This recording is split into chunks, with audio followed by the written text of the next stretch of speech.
sana kwa wema na fadhili zako. Umeendelea kutuonekania Bwana tangu ilipoitwa leo. Na sasa Mungu wa mbinguni, tuko katika siku 10 za maombi. Tumezidi kukushuhudia ukuu wako Jehova. Tunaomba neema na kibali chako kiendelee kuwa nasi hata tunapoendelea na ibada hii. Mungu wa mbinguni, ninaamini kwamba utazidi kuwa nasi na kuendelea kuwabariki mmoja mmoja kwa namna pekee kadri itakavyokupendeza. Ndilo ombi letu sasa, tunaomba na kuamini katika jina lako Yesu. Amen. Ninaomba tusome Matendo ya Mitume 1 fungu la 4 na la 5 ambalo ndio fungu letu kuu katika siku ya leo, na somo linasema tubu na jazwa na Roho Mtakatifu. Kwa hiyo leo tutakuwa vitu vyote tutakavyovifanya siku ya leo vitakuwa vimelenga katika somo la leo, tubu na jazwa na Roho Mtakatifu. Nimkaribishe Zefania tusomee Matendo ya Mitume 1 mstari wa 4 hadi wa 5, na unasema, hata alipokuwa amekutana nao aliwaagiza wasitoke Yerusalemu, bali waingoje ahadi ya Baba, ambayo mlisikia habari zake kwangu, ya kwamba Yohana alibatiza kwa maji, bali ninyi mtabatizwa katika Roho Mtakatifu baada ya siku hizi chache. Bwana Yesu asifiwe. Ukiangalia katika ili fungu waliambiwa wasitoke, wangoje nini? Ahadi. Na ahadi hiyo ilikuwa ni zawadi ya Roho Mtakatifu, si ndio? Je, swali ni hili, kwa kadiri ulivyosoma, ahadi hiyo ilitimizwa au haikutimizwa? Ilitimizwa, si ndio? Kwa hiyo hata sasa hivi tunapodumu kuomba kwa ajili ya zawadi hiyo, bado Mungu anaweza kutimiza kwetu pia, kama alivyotimiza kwa mitume na wanafunzi wengine. Sijui kama tunaelewana. Kwa hiyo maombi yaliyojibiwa sio tu kwao, hata kwetu. Kwa hiyo ahadi hii tutakayoidai siku ya leo na siku nyingine na siku zote katika maisha yetu ni uhakika ya kwamba Mungu ni mwaminifu na anatimiza. Sasa tutagawanyika katika makundi yetu. Naomba tugawanyike. Tutaanza maombi. Tugawanyike tu, alafu mtanisikiliza huku. Naomba mikrofoni moja ifike hapa, kama kuna uwezekano wa kupata mikrofoni hapa. Tugawanyike katika makundi yetu. Kuna ambaye ni mgeni kabisa siku ya leo, ambaye hana kundi, ni mgeni, ndo mara ya kwanza sasa nyie mmefika hapo. Na Meshaki ni mgeni leo, ndo mara ya kwanza. Jana ulikuwepo au kuwepo kwa kundi? Okay. Sasa 1, 2, Meshaki na Rafiki pamoja na ninyi wawili mtaunda kundi moja, alafu mtamchagua mwenyekiti pamoja na katibu. Kundi, kuna mwingine? Nione mikono kama ndo mara ya kwanza kabisa na hauna kundi. Okay. Aya, nimeona mtu mmoja. Kuna mwingine? Ndo okay. Basi nitaomba kwa sasa hivi utajiunga kwenye kundi lolote. Naomba ujiunge na hili kundi la mzee Johannes Kerenge, maana hili kundi lake na mashaka nalo, huwa mara nyingi namuona mwenyewe hapo. Wawili inabidi mfanye uinjilisti. Naomba ujiunge na hilo kundi hapo. Sasa kwa kuwa tumekaa katika makundi yetu, nitaomba tusome, atatusomea katika kitabu kile cha Zaburi ya 24 fungu la 1 na la 2. Tunaanza programu ya maombi. Tusikie. Zaburi 24 fungu la 1 na la 2. Ndio. Nayo maandiko yanasema,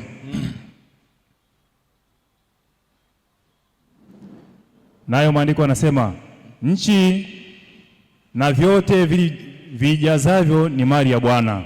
Nchi na vyote vijazavyo ni mali ya nani? Ya Bwana. Aha.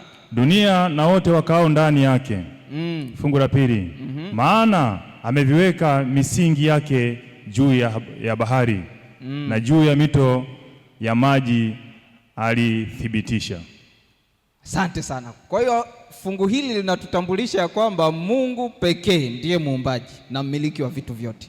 Kwa hiyo anastahili sifa zetu. Kwa hiyo cha kwanza ambacho tutakachokiomba, uombe maombi mafupi tu kutaja sifa ya Mungu kwamba yeye ni nani. Kwa mfano, ninaweza kusema asante sana Yesu kwa sababu wewe ni Mwokozi. Si ombi hilo la sifa yake hiyo mojawapo, si ndio? Kwa hiyo hilo tu, wote mnaweza mkasimama, mnaweza mkakaa, mnaweza mkapiga magoti kwa mtakachokichagua, lakini kila mmoja aombe ombi fupi kuelezea tu sifa. Usiombe mambo mengine, sifa tu za nani? Za Mungu. Sijui imeeleweka hapo? Tuna dakika 2, nenda moja kwa moja. Kwa hiyo mtachagua ninyi, mtakaa, mtasimama, mtashikana mikono, vyovyote vile kwa dakika hizo 2. Zaburi 15:1-5. Zaburi 15:1-5. Zefania atatusomea tena hapa. Zaburi 15:1-5, nao maandiko yanasema, Bwana, ni nani atakayekaa katika hema yako? Ni nani atakayefanya maskani yake katika kilima chako kitakatifu?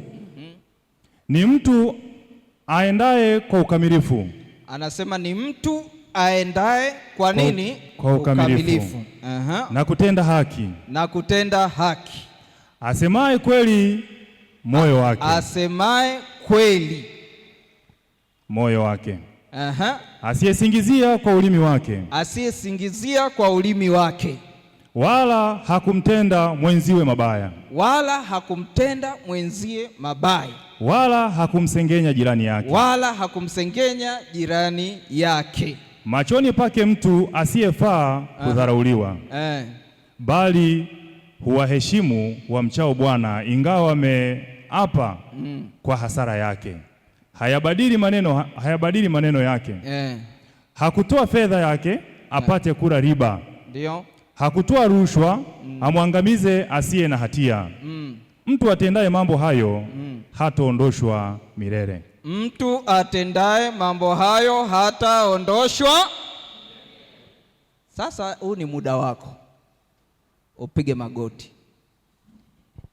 umwambie Mungu, kama kuna kitu chochote ndani yangu ambacho kwa kweli kinanifanya nisiungane na wewe, kuna dhambi fulani hapa. Tunaenda kwa ombi la toba kwamba Bwana nisaidie. Yawezekana kuna hizo chuki, kuna vitu vingi hapo ndani yake.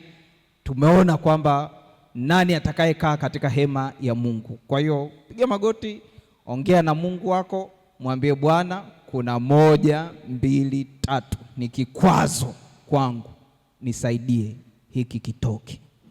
Karibuni katika maombi, tutatumia dakika 2. Praise team, mtatuinua katika wimbo back. Hapa ni mtu mmoja mmoja binafsi.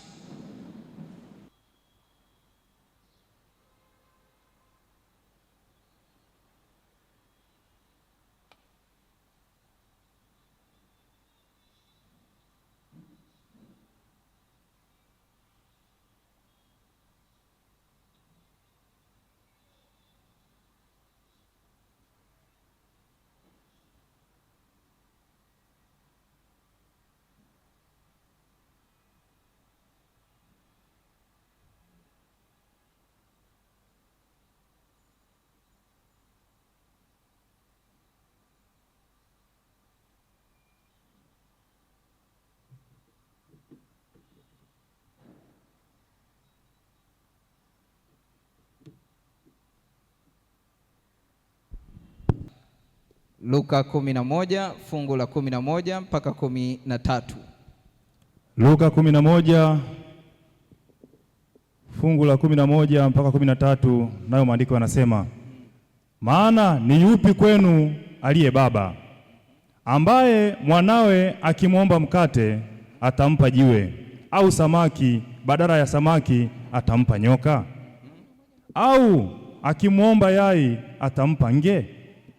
Basi ikiwa ninyi mlio waovu mnajua kuwapa watoto wenu vipawa vyema, Je, Baba aliye mbinguni hatazidi sana kuwapa Roho Mtakatifu nao wamwombao?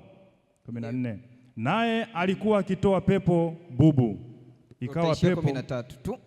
Hapo anasema kwamba kama sisi wazazi, tena ametumia kwamba ambao ni waovu wakati fulani, lakini tuna uwezo wa kuwapatia vilivyo vyema watoto, si ndio? Anasema si zaidi sana Baba yenu wa mbinguni kwamba anaweza kutupatia Roho Mtakatifu, lakini akasema ikiwa tutamuomba. Yaani huo ni uhakika, na ametolea tu mfano. Hata sisi ni wazazi hapa, wengine tunajua kwamba huwa tunatakaga vitu vizuri, watoto wakiomba tunawapatia. Sasa anasema si zaidi. Kwa hiyo uhakika ni kwamba ikiwa tutaomba atatupatia. Huo ni uhakika huo. Na sehemu moja anasema ya kwamba ni katika kitabu cha Matendo ya Mitume, sio kwa maana ya Biblia, kwa maana ya kitabu cha Ellen G. White. Anasema baada ya wale wanafunzi kukaa pale na kusubiria ahadi na nini, na Bwana akatimiza, sehemu moja anasema kama wote wangekuwa na nia hiyo ile ambayo ilikuwepo pale kipindi kile mpaka Roho akamwagwa, anasema wote wangejazwa kwa nguvu za Roho. Yaani sisi ambao tupo hapa kama kanisa tungekuwa na nia ile ambayo ilikuwepo wakati wamebaki pamoja na kuwa na umoja, anasema Roho wa Mungu angefanyaje? Angemwagwa. Anasema popote ambapo hitaji la Roho Mtakatifu ni jambo linalopewa uzito mdogo, mahali pa namna hiyo huonekana ukame na giza la kiroho, kushuka kwa hali ya kiroho na kifo. Yaani popote pale ambapo suala la Roho Mtakatifu linapewa uzito mdogo, anasema mahali hapo huonekana ukame na giza la nini? La kiroho. Na hatimaye anasema kushuka kwa kiroho na hatimaye kifo. Ni ukweli ni kwamba wewe huko hivyo au mimi niko hivi, itategemeana na kwa namna gani tunaomba uwezo wa Roho Mtakatifu ndani yetu. Kwa hiyo hata wakati mwingine mabishano, mafarakano ndani ya kanisa ni kwa sababu ombi hili la kupata Roho Mtakatifu, kujazwa na Roho Mtakatifu, tumelipatia kipaumbele kidogo sana. Na ndio maana shetani ni mjanja, anataka kuwaondoa watu kwamba wasimwamini hata Roho Mtakatifu. Maana ukimwamini yeye una vyote kwa Bwana. Sijui kama tunaelewana. Sasa wawili tumuombe Bwana atupatie Roho Mtakatifu. Ndio ombi letu. Hiyo ni zawadi ambayo ameiahidi.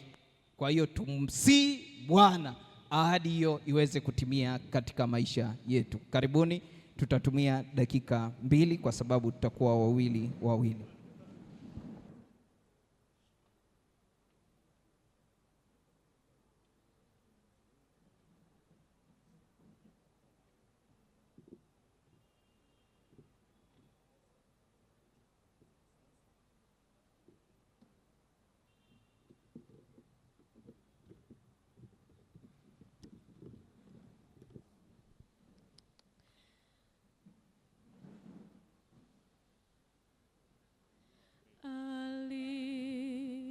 Alitufundisha mambo makuu, alihakikisha wokovu wetu, lakini zaidi ajabu kubwa, Yesu atakuja na tutamwona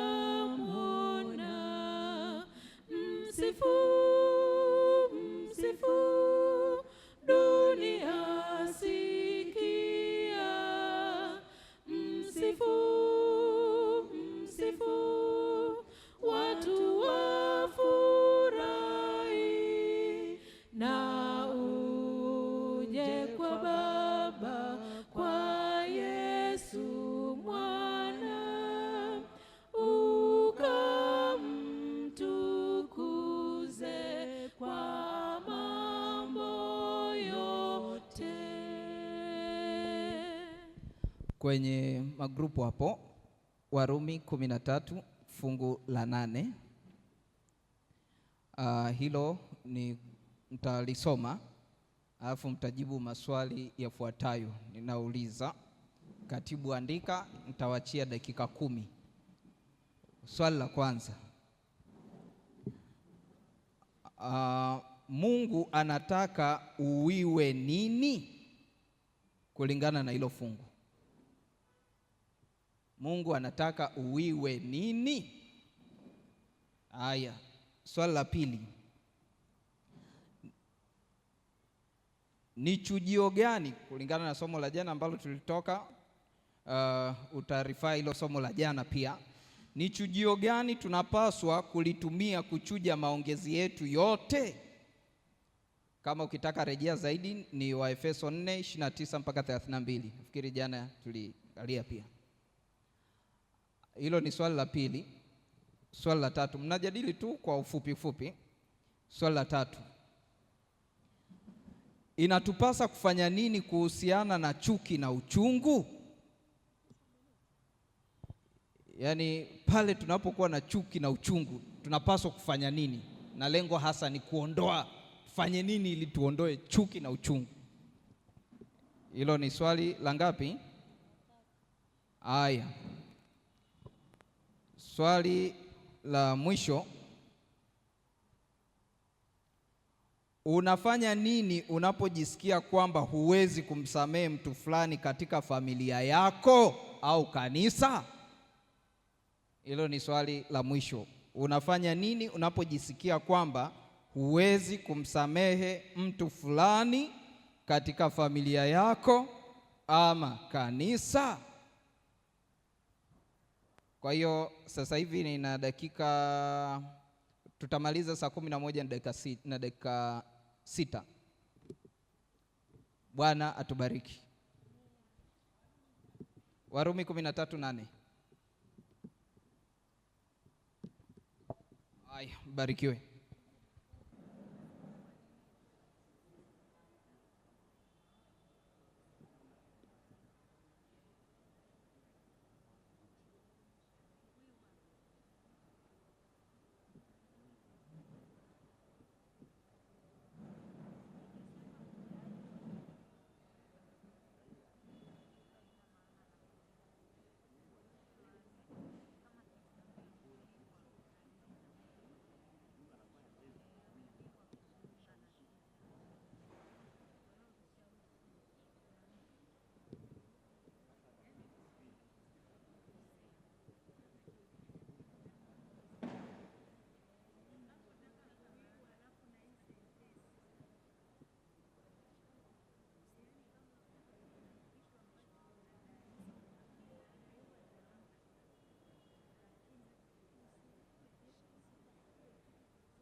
Swali ni hili, huu wimbo huwa unaimba ukimaanisha,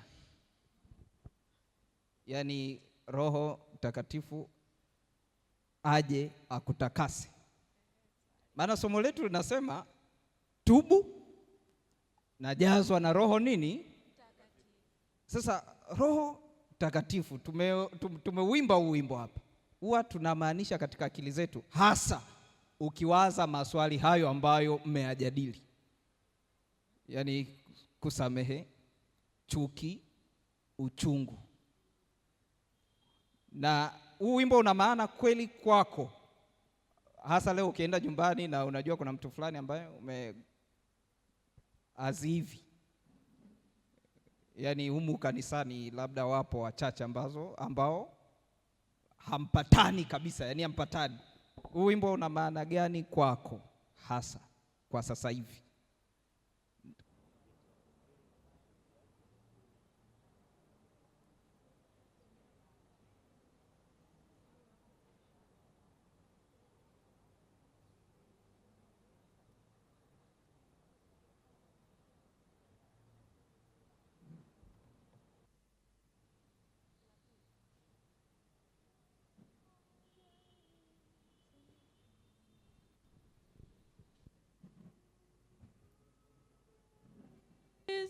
moyo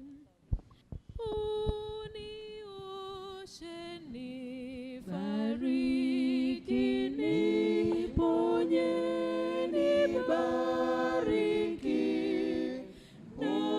unijaze moyo wangu, niwe mwenye uwezo.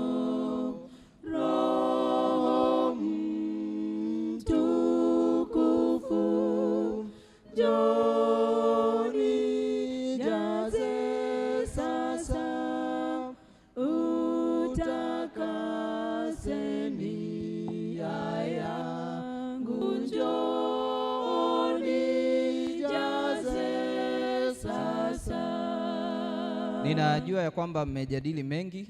Ninaomba watu wawili au watatu wasizidi waje tu kutuambia angalau kuna moja ambalo mtu fulani atalipata kile ambacho yeye amejifunza kuhusiana na hayo maswali, na Bwana anazungumza nini na yeye, kama wapo au watu watatu.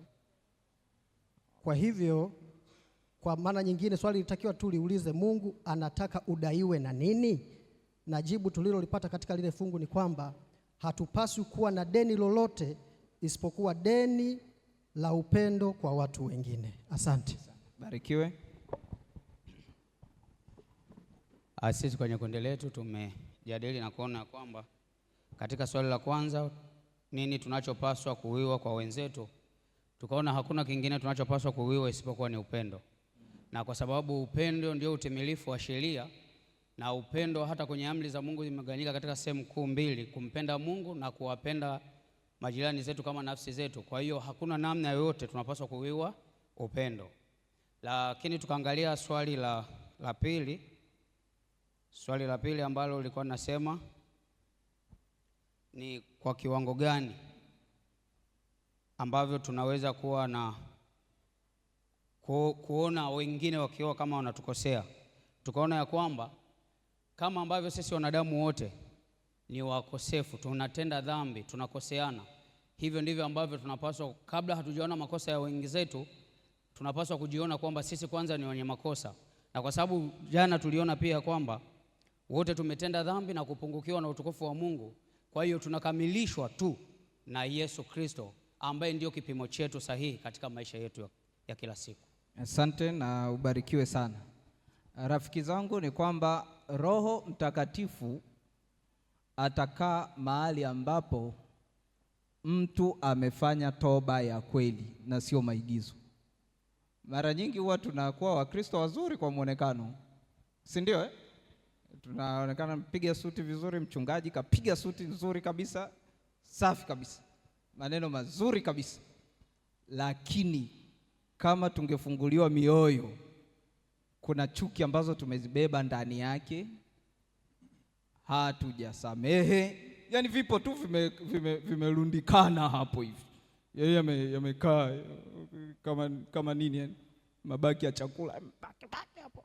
Sasa hapo unajiua mwenyewe, kwa sababu unayemchukia hajui, yeye hana shida. Inawezekana anajua lakini hana shida, kwa hiyo wewe mwenyewe ndio unajiumiza. Sasa hapo Roho Mtakatifu hawezi, maana hujamfungulia mlango wa kukutawala, ila ukimruhusu akutawale unaweza ukashinda chuki na unaweza ukawa na moyo wa msamaha. Bwana atuongoze katika hilo, na siku zote ikiwa kuna dhambi yoyote ndani yetu pia ambayo inamfanya Roho Mtakatifu asitawale, tuitubu ili apate nafasi. Yakobo 1:17, Zefania atanisomea hapa. Yakobo 1:17. Yakobo 1:17, maandiko matakatifu yanasema kila kutoa kuliko kwema na kila kitolewacho kilicho kamili hutoka juu.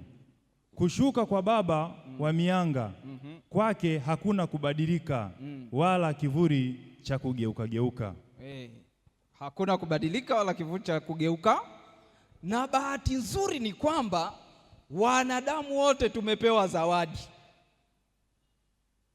Ishu tu ni ipo sisi kuipokea, na zawadi hiyo ni zawadi ya Roho Mtakatifu. Kwa hiyo tutakwenda kwenye magoti tena, tutamwambia Bwana asante kwa zawadi ya pekee uliotupatia ya Roho wako Mtakatifu. Msaidie rafiki yangu, nisaidie na mimi, ili zawadi hii tuipokee kwa shukrani. Ndivyo tutakavyoomba tunapokwenda katika magoti, na kwa kadiri Bwana atakavyokuongoza tutatumia dakika 2 wawili.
Uziamini, utushike mkono, tulio wasafiri, utupe kusikia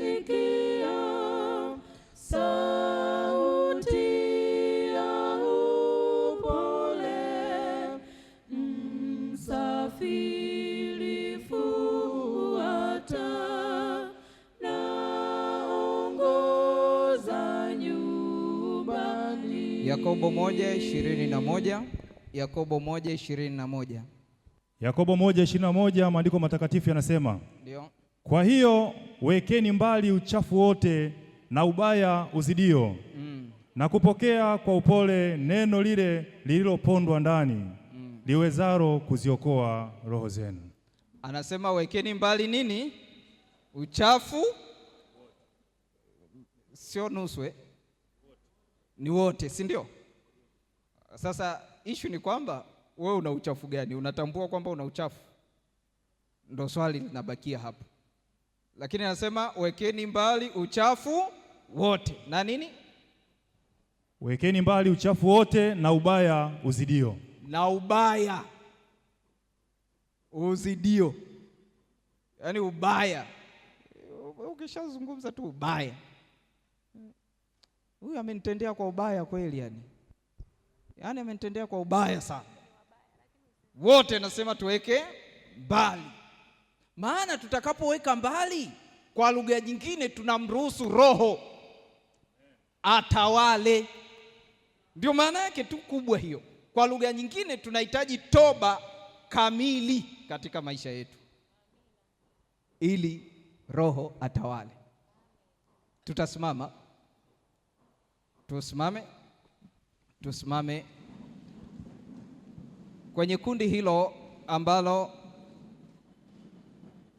upo nalo. Kila mmoja ataomba ombi fupi sana, kila mmoja, kwamba Bwana tusaidie tuondoe ubaya wote ili Roho akae ndani yetu. Hilo tu kwa kifupi sana, nafikiri dakika 2 zinatosha.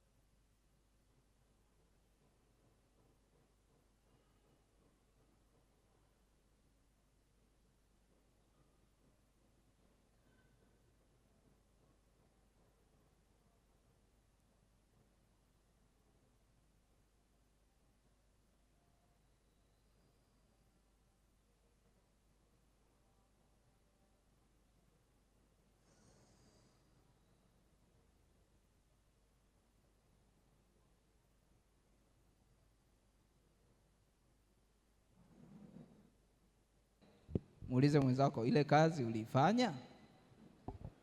Kama hajafanya, mwambie wewe unamhitaji Roho.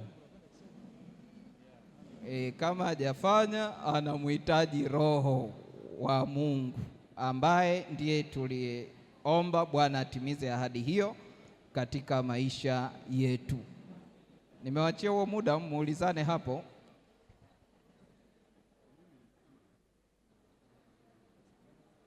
Amejibuje? Nafikiri majibu tunayafahamu hapo yaliyojibiwa. Ni vizuri kila kazi ufanye ni kwa faida yako ya kiroho. Wewe fanya tu, yaani kwa wiki hii jifanye mjinga. Ndio maana nakunyanyua, nafanyaje hivyo. Wewe jifanye tu mjinga kwa nafikiri Bwana atafanya kitu fulani ndani yako.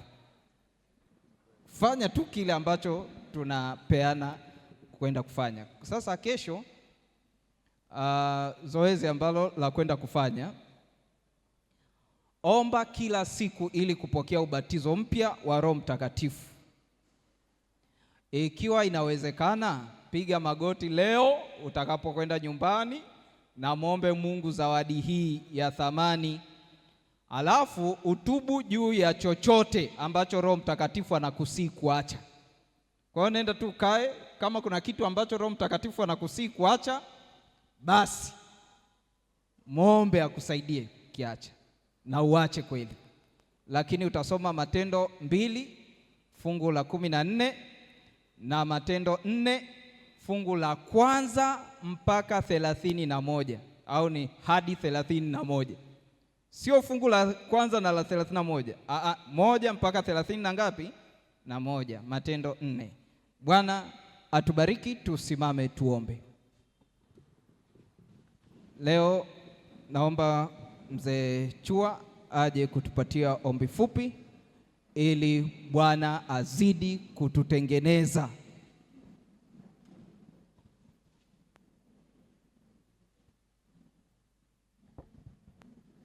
Basi tuombe.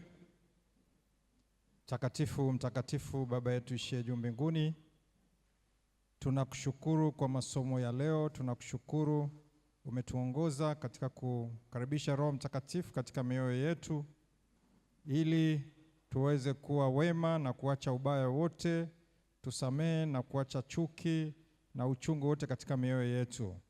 Tunaomba Roho Mtakatifu azidi kutuongoza, na utakapotuongoza Baba, tutania mamoja, na tukinia mamoja tutaifanya kazi yako kwa umoja, kwani tunaomba hayo yote katika jina la Mwana Yesu Kristo. Amina. Bwana wabariki. Nimkaribishe mzee wa zamu kama kutakuwa na matangazo. Bwana Yesu asifiwe. Bali tumefikia mwisho wa ibada yetu kwa siku ya leo, na hakuna matangazo mengine yote, lakini tuendelee kumtukuza Mungu kwa mujibu wa hubiri la leo. Tuendelee kujiachilia, tuondoe machungu, tuondoe mizigo tulionayo ndani ya mioyo yetu, ili tukamruhusu Roho wa Mungu wazidi kukaa nasi katika mioyo yetu. Kumbe tumejifungia baraka kwa kuendelea kushikilia vitu ndani ya mioyo yetu. Basi baada ya kusema hayo, niwashukuruni sana. Tuenende kwa imani ya Bwana, na kwa wale tuliofunga tutaelekea hapo kwa ajili ya kupata kikombe. Mungu awabariki sana.